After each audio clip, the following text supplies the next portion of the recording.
بسم اللہ الرحمن الرحیم۔ شروع کرتا ہوں اللہ کے پاک نام سے جو بہت بڑا مہربان نہایت رحم والا ہے۔ دوستو، بہنوں، بھائیوں، بزرگوں، السلام علیکم ورحمۃ اللہ وبرکاتہ۔ ہم اپنے بیانات کے سلسلے میں سلسلے وار آج کی بیان نمبر 50 میں آپ کو خوش آمدید کہتے ہیں۔ ہم اس میں وضاحت کریں گے کہ قرآن پاک مخلصانہ توبہ کے بارے میں کیا تعلیم دیتا ہے۔ ہمارا مقصد قرآن پاک اور سنت رسول سے سیکھنا اور سکھانا ہے۔ قرآن کریم کی سب سے خوبصورت اور امید افزا تعلیمات میں سے ایک سچی توبہ کا تصور ہے۔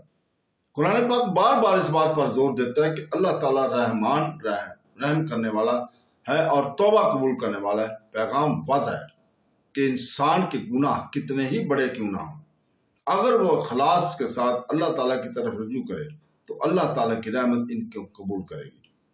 اور توبہ صرف افسوس کے لفظ کہنے کے بارے میں نہیں ہے، بلکہ اطاعت، عاجزی اور اللہ تعالیٰ کی بخشش کی امید کی طرف دل سے واپسی کے بارے میں ہے۔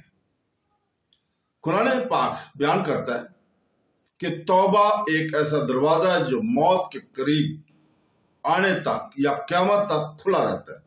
اللہ تعالیٰ سورہ بقرہ کی آیت نمبر 222 میں فرماتا ہے، جس کا ترجمہ ہے، بے شک اللہ توبہ کرنے والوں سے محبت کرتا ہے اور پاکیزگی اختیار کرنے والوں سے محبت کرتا ہے۔ اس آیت سے نہ صرف یہ ظاہر ہوتا ہے کہ توبہ قبول ہوتی ہے، بلکہ یہ بھی اللہ تعالیٰ کو محبوب ہے۔ خلوص دل سے توبہ کرنا خالق کے نزدیک محبوب ہونا ہے، جو اس پہ دنیاوی کامیابی سے بڑا درجہ ہے۔ قرآن پاک واضح کرتا ہے کہ توبہ سچی اور سچی ہونی چاہیے۔ اللہ تعالیٰ سورہ تحریم کی آیت نمبر 8 میں فرماتا ہے، اے ایمان والو، اللہ تعالیٰ کے حضور سچی توبہ کرو، شاید تمہارا رب تم سے تمہاری برائیاں دور کر دے اور تمہیں ایسے باغوں میں داخل کر دے جن کے نیچے نہریں بہتی ہوں۔ اس آیت میں توبہ ناصح یعنی سچی توبہ کی دعوت دی گئی ہے، جس کا مطلب ہے اللہ تعالیٰ کی طرف خالص دل کے ساتھ پلٹنا، گناہوں کو پیچھے چھوڑنا اور ان کی طرف نہ لوٹنے کا عہد کرنا۔ یہ کوئی کھوکھلا بیان نہیں ہے، بلکہ اس کی اندرونی حالت کی تبدیلی سے ہے۔ قرآن پاک ان لوگوں کے لیے بھی بڑی امید کا پیغام دیتا ہے جو محسوس کر سکتے ہیں کہ ان کے گناہ معاف کیے جانے کے لیے بہت زیادہ ہے۔ اللہ تعالیٰ سورہ الزمر کی آیت نمبر 53 میں فرماتا ہے کہ اے میرے بندو، جنہوں نے اپنی جانوں پر زیادتی کی، اللہ کی رحمت سے مایوس نہ ہو، بے شک اللہ تمام گناہوں کو بخش دیتا ہے، بے شک وہی بخشنے والا مہربان ہے۔ اس آیت کو قرآن پاک میں سب سے زیادہ امید والی آیت کہا گیا ہے، کیونکہ یہ اس بات کی یقین دہانی کراتی ہے کہ انسان کتنے ہی گناہوں کا ارتکاب کر چکا ہو، اگر وہ سچے دل سے توبہ کرے تو معافی ہمیشہ ملتی ہے۔ سچے دل سے توبہ کی شرائط قرآن پاک میں بیان کی گئی ہیں اور نبی کریم صلی اللہ علیہ وسلم کی تعلیمات میں سے واضح کی گئی ہیں۔ ان شرائط میں پچھلے گناہوں پر حقیقی پچھتاوا محسوس کرنا، گناہ کا فوراً ترک کرنا اور اس کی طرف واپس نہ آنے کا پختہ ارادہ کرنا شامل ہے۔ اگر گناہ میں دوسرے لوگوں کے حقوق شامل ہوں تو اس کو اصلاح کرنا یا جو غلط طریقے سے لیا گیا اسے واپس کرنا بھی توبہ کا ایک حصہ ہے۔ حدیث کا ادب مزید خلوص سے توبہ کی اہمیت پر زور دیتا ہے۔ صحیح مسلم حدیث نمبر 2758 میں رسول پاک صلی اللہ علیہ وسلم نے فرمایا، گناہ سے توبہ کرنے والا اس شخص کی طرح ہے جس نے کبھی گناہ نہیں کیا۔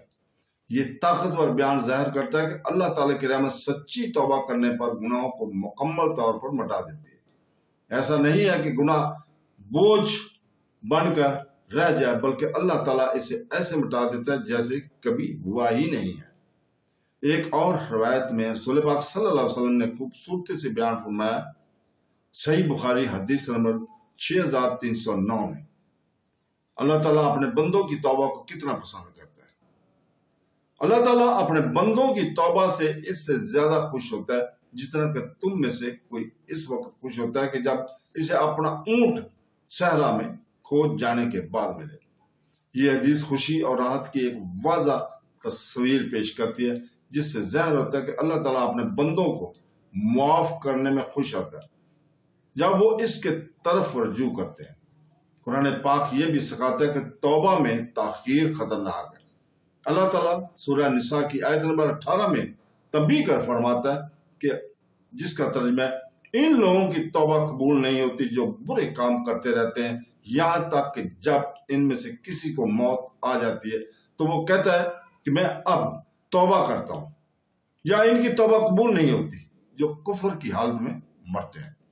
اس آیت سے واضح ہوتا ہے کہ موت کے وقت روح کے حق تک پہنچنے سے پہلے، حلق تک پہنچنے سے پہلے ہی توبہ جائز ہے۔ اس لیے توبہ میں تاخیر نہیں کرنی چاہیے بلکہ اس کی طرف جلدی کرنی چاہیے۔ مخلص توبہ بھی انسان کے مستقبل کو بدل دیتی ہے۔ یہ صرف ماضی کو مٹانے کے بارے میں نہیں ہے بلکہ اللہ تعالیٰ کی رحمت سے ایک نئی شروعات کرنے کے بارے میں ہے۔ سورہ فرقان کی آیت نمبر 70 میں اللہ تعالیٰ نے قرآن پاک میں وعدہ کیا ہے سوائے ان لوگوں کے جو توبہ کریں، ایمان لائیں اور نیک کام کریں، اللہ ان کے برے کاموں کو نیکیوں سے بدل دے گا اور اللہ ہمیشہ بخشنے والا اور رحم کرنے والا۔ یہ آیت ظاہر کرتی ہے کہ اللہ تعالیٰ کی رحمت صرف گناہوں کو مٹاتی نہیں ہے بلکہ ان کی جگہ نیکیاں لے لیتی ہے۔ جب توبہ سچی ہو، یہ ایک ایسی تبدیلی ہے جو گناہ گار کو اللہ تعالیٰ کی طرف سے معزز شخص میں بدل دیتی ہے۔ توبہ بھی عاجزی کی علامت ہے۔ ایک مومن کو احساس ہوتا ہے کہ وہ غلطیوں سے پاک نہیں ہے اور ہمیشہ اللہ کی بخشش کی محتاج ہے۔ نبی کریم صلی اللہ علیہ وسلم نے گناہ ہونے کے باوجود دن میں 70 مرتبہ، بے گناہ ہونے کے باوجود دن میں 70 مرتبہ سے زیادہ اللہ سے استغفار کرتے تھے۔ صحیح بخاری حدیث نمبر 6307 میں ہے کہ رسول پاک صلی اللہ علیہ وسلم نے فرمایا اللہ کی قسم میں دن میں 70 مرتبہ سے زیادہ اللہ سے استغفار کرتا ہوں اور اس سے توبہ کرتا ہوں۔ اگر اللہ کے رسول جو مخلوق میں سب سے پاکیزہ تھے باقاعدگی سے استغفار کرتے تھے تو پھر ہم بیست انسان صدقے دل سے توبہ کرنے کے لیے اور کتنا بے تاب ہوں۔ قرآن پاک سکھاتا ہے کہ سچی توبہ اللہ تعالیٰ کی طرف سے اپنے بندوں کو عطا کردہ عظیم ترین تحفوں میں سے ایک ہے۔ یہ گناہوں کو مٹانے کا ذریعہ ہے، اللہ تعالیٰ کی محبت حاصل کرنے کا ذریعہ ہے اور جنت کا راستہ ہے۔ سچی توبہ کے لیے پچھتاوا، گناہ کو ترک کرنے، واپس نہ آنے کا پختہ عزم، بعض صورتوں میں حقوق کی ادائیگی کی ضرورت ہوتی ہے۔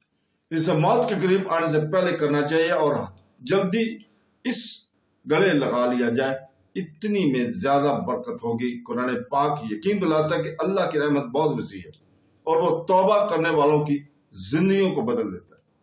قرآن پاک میں توبہ کا پیغام صرف خوف کا نہیں بلکہ امید، محبت اور تجدید کا ہے۔ یہ انسان کو کبھی مایوس نہیں ہونے دیتا، کبھی مایوس نہیں ہونے دیتا اور ہمیشہ یاد رکھنے کی دعوت دیتا ہے کہ اللہ کی رحمت کسی بھی گناہ سے بڑی ہے۔ توبہ ایک نئی زندگی کا دروازہ کھولتی ہے جو ایمان، رہنمائی اور رحمان کے قریب سے بھرپور ہوتی ہے۔ تو دوستو، بہنوں، بھائیوں، بزرگوں، اسی پہ ہم عاجزانہ دعا کے ساتھ ختم کرتے ہیں۔ اے اللہ تعالیٰ، ہمارے دلوں کو پاک فرما، ہمارے اعمال کو قبول فرما، ہمارے گناہوں کو معاف فرما، ہمیں اپنے شکر گزار بندوں میں شامل فرما اور ہمیں قرآن پاک اور حدیث نبوی صلی اللہ علیہ وسلم پر عمل کرنے کی توفیق عطا فرما۔ آمین ثم آمین۔ اللہ حافظ۔